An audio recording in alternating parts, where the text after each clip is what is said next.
নমস্কার বন্ধুরা, আজকে আমি মম কিচেন জয়া মণ্ডল বলছি। আজকে আপনাদেরকে আমি চিনির পায়েস বানিয়ে দেখাবো। চিনির পায়েস বানাতে লাগছে, প্রথমে আমি এখানে 3 লিটার দুধ নিয়েছি। 1 লিটার প্যাকেট, এগুলো 3 লিটার দুধ, তেজপাতা, কাজু বাদাম, এলাইচি, ঘি, এখানে আধা কেজি চিনি নিয়েছি, আর এখানে আমি 300 গ্রাম চাল নিয়েছি, নুনি আতপ চাল। আমি দুধগুলা ঢেলে নিব হাঁড়িতে। গ্যাস ধরাই নেব আর দুধটাকে এখন ভালো করে জাল দেব। হচ্ছে এদিকে আমি চাল ধুয়ে নিয়েছি, আমি চালের মধ্যে ঘি দিয়ে চালটা মেখে রেখে দিব। ঘি দিয়ে চালটা মেখে রাখলে পায়েসটা খেতে ভালো লাগে।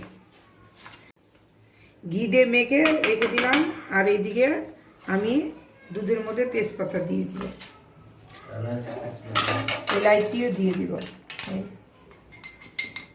এলাইচিও দিয়ে দিব।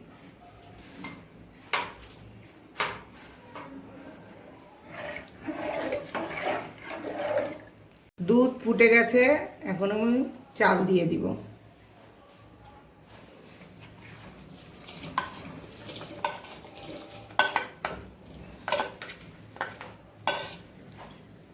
এখন আমি চাল দিয়ে ভালো করে নিয়ে নেব।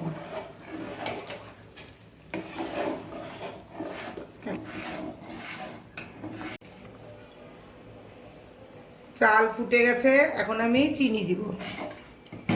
1/2 কিলো চিনি আমি এর মধ্যে দিয়ে দিই।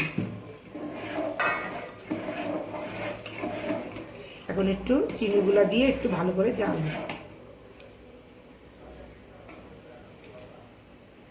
এখন আমি ঘি দিয়ে দিব।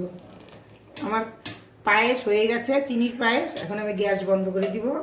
ঘি দিয়ে দিয়েছি, এখন আমি গ্যাস বন্ধ করে দিব। দেখুন আমার পায়েস। কাজু বাদাম দিয়ে দিব।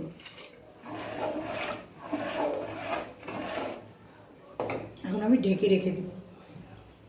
আমার ভিডিওটা পছন্দ হলে লাইক, শেয়ার, সাবস্ক্রাইব করবেন।